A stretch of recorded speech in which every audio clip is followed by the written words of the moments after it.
Welcome back to the GSMC Sports Podcast, brought to you by the GSMC Sports Network. We just talked about the NFL running back free agent market. Now we're going to be sticking more with some free agency, and specifically with Russell Wilson, who has not yet actually been an official free agent, but it is expected that the Broncos are going to release him. That is in spite of the fact that he is currently guaranteed $39 million from them for the upcoming season. But based off of the past couple seasons, based off of the fit with Sean Payton, it seems like they will be headed in different directions. The Broncos were a real mess during Wilson's first season there, where Nathaniel Hackett, he had that collapse as far as clock management and everything on primetime. In Russell Wilson's,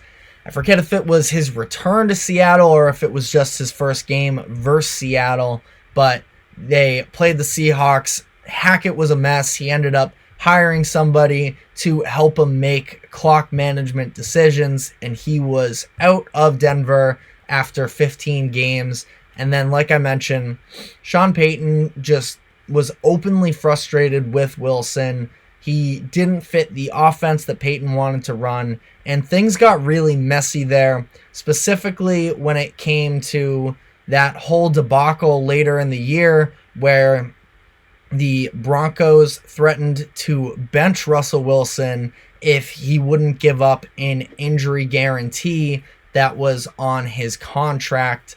And Wilson definitely didn't take lightly to that, because it was a completely disgusting act, honestly, from the Broncos, where the way that Russ put it, he gave a quote saying, "Hey, we're going to bench you for the next 9 games if you don't change your injury guarantee." And the NFL stepped in and said that it was illegal. So really weird stuff that went on there in Denver. Not a great thing to hear. We already knew about the situation as a whole, but for the Broncos headed into free agency, that's not a very good look when it comes to attracting different stars to come play for your organization. But Russell Wilson gave that quote on Brandon Marshall's I Am Athlete podcast within the past couple days, and Wilson said a lot of things, included the fact that his primary motivation is to win. He said his goal is to win 2 more Super Bowls, and then in quotes he said, whether it's in Denver or somewhere else, I think more likely than not, whether it's a Super Bowl or even a regular season start, I think it will be somewhere else than Denver. He did state the fact that he would prefer it to be with the Broncos because he committed there, but he acknowledged the difficulties of the past couple seasons and, again, those behind-the-scenes situations with management.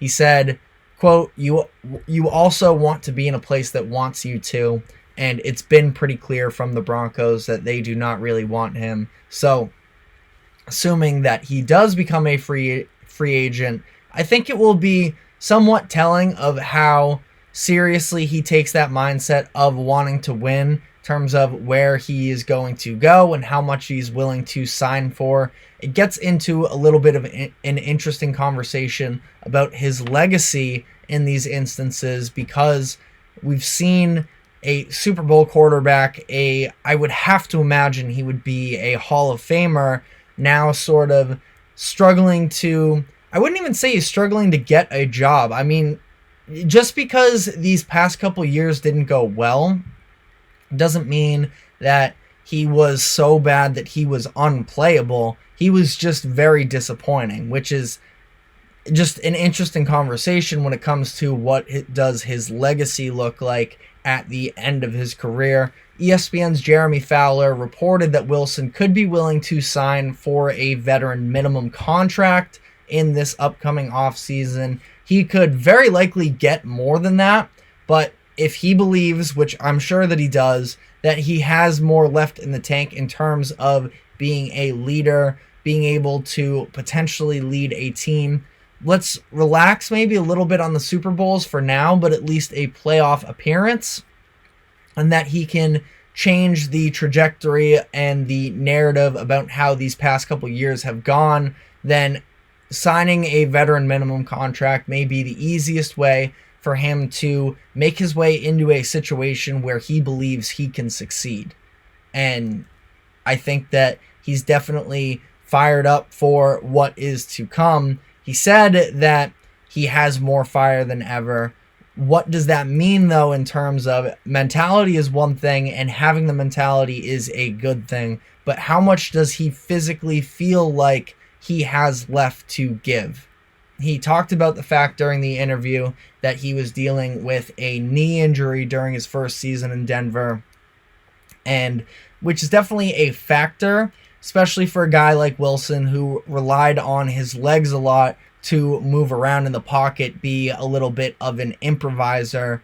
He said that he felt better last year, but it's going to be interesting because I think that Sean Payton wanted a much more structured offense where Wilson was looking to maybe be at least a hint of the creator that he was for a lot of his time in Seattle, and the two just didn't see eye to eye. But if he is willing to look into taking a pay cut, there are more than a handful of teams that should at least entertain the possibility of getting him at that veteran deal. Now, signing him is one thing. It's a matter of how short is the leash going to be. We saw him flame out as maybe a little bit excessive when it comes to this Denver stint, but we saw him disappoint in the fact that Denver is willing to eat all of this guaranteed and dead money because they don't want him there anymore. Makes it almost a little bit easier for other teams to have a short leash with him, especially if he's on a veteran contract. So I think that some of the politics around it are definitely a factor in all of this. But in terms of potential landing spots for Wilson, I think if he wants to be in a competitive environment, one that doesn't have a quarterback, but we could see potentially be at least a playoff team, I think that the Falcons would be the best landing spot for him. I've talked about the Falcons in the past in terms of Justin Fields, and that is probably for the Falcons who I would rather them go out and get. But if Wilson were to end up with the Falcons, I think that there is a path there for them to be a playoff team. They have some weapons on offense. They have a very solid left tackle in Jake Matthews. They have two solid running backs. They have Drake London on the perimeter and a little bit of a tight end duo in Kyle Pitts and Jonnu Smith, who had a bounce back year last season. They just brought in Raheem Morris as their head coach. That should help to refine a defense that took steps in the right direction last year, and now they have some more legitimate, maybe not legitimate necessarily, but I am very in on Morris as a head coach. I think he did a tremendous job this past year with the Rams defense that was dealing with a lot of turnover, a lot of youth, and they were still able to make the most out of the situation there. I like Morris a lot as a head coach hire, and they are in a division that is very open. The NFC South is overall pretty weak. Now, the Buccaneers did end up winning a playoff game this past season, so it's not that they're bad, but they were a very unconvincing regular season team. It went down to the final weeks of them versus the Saints, who were also a mess in their own right. And the Falcons were 7-10 last year, with Desmond Ridder and Taylor Heineke basically trading off starts, where Arthur Smith had no idea what he was doing in terms of the management of that quarterback position down the stretch. He was just trying to save his own job. And to be fair, neither option between Ridder or Heineke was good. So Wilson is definitely an upgrade from either one of them should they go in this direction as it is. I think that the Falcons are likely going to, no matter who their quarterback is, try and establish themselves as a little bit more of a run-first offense, lean on that double-headed monster, you could call it. Maybe that's a little generous, but between Bijan Robinson and Tyler Algier, Robinson didn't get quite the usage a lot of specifically fantasy football managers were hoping this past season, but the talent is absolutely there. Algier had a good rookie season a couple years ago, so I think that they can put together a very good run game and also sort of rely on their defense a little bit to continue to improve under Raheem Morris here. And Wilson coming back from that knee injury, ideally being a little bit more mobile. I don't think we're ever going to see the true scrambler that he was. I definitely don't think we're going to see the, elite uphill running from him necessarily, but maybe he can help contribute to that run game, to being a little bit more of a manager, which is what he was asked to do more so down the stretch in Denver. I think it's very interesting the way that you saw the Broncos get more and more conservative with their pass play calling as the year went on, knowing that Sean Payton was not trusting of Russell Wilson to run maybe the version of offense that he was hoping. It almost felt like he put training wheels on that Denver offense. So it makes for a little bit of a tough evaluation of Russell Wilson, but I think that the Falcons could end up being a pretty decent spot for him. Pittsburgh has been thrown out there a lot with all of their quarterback rumors. Without, minus the offensive line, they do have a pretty good supporting cast on offense. I think they should be looking to add a veteran quarterback to be in the locker room with Kenny Pickett. There have been rumors that have been thrown out there about the Steelers players hoping to have Mason Rudolph back next season.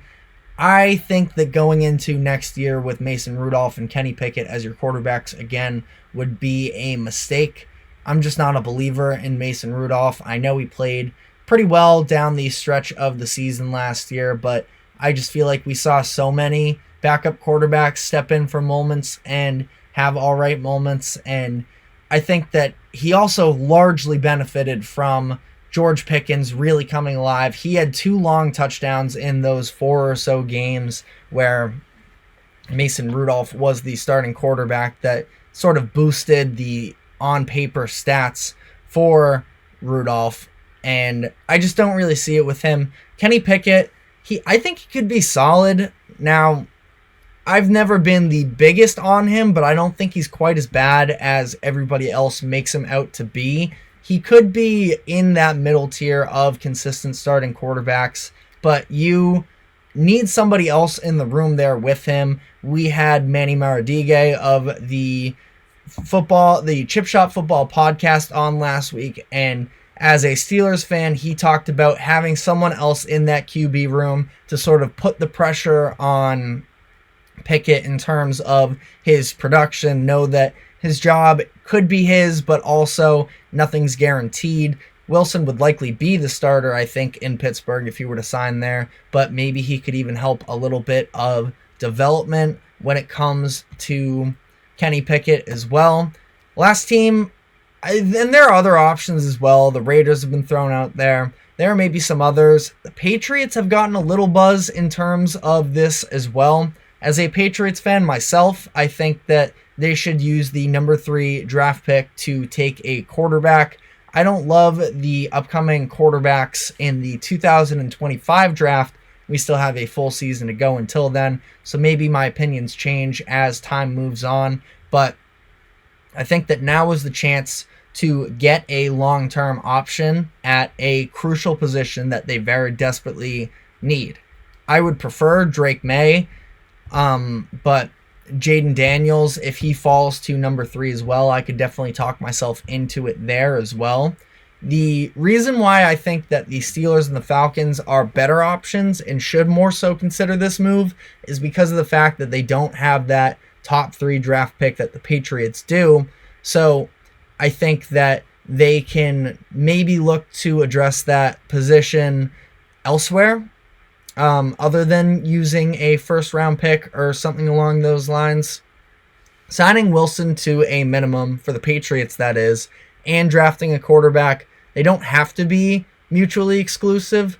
The Patriots botched the Mac Jones development with a bad offensive line, bad wide receivers, and bad coaching through his years in New England. If they wanted to give their first round pick maybe a year to ease him into the league, might not be the worst thing. I don't know if I love that either, though.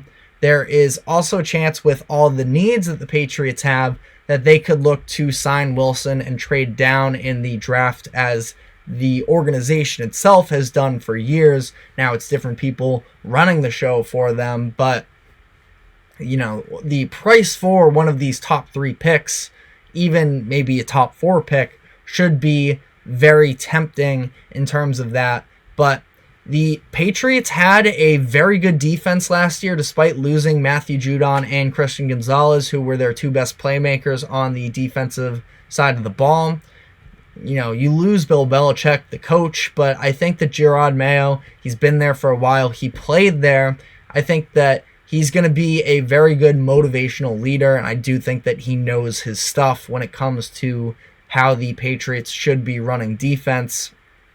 If they were to have a competent offense next year, they could be at least competitive for a playoff spot. Again, is that the best thing, just being competitive and not having the long-term option at quarterback? I don't really know if you're the Patriots, but I think that it is a possibility that this could happen, and there are a lot of possibilities that are still very much up in the air, so we will just have to continue to see. First off, it takes the Broncos actually officially releasing him, and then what is Russell Wilson going to do from there.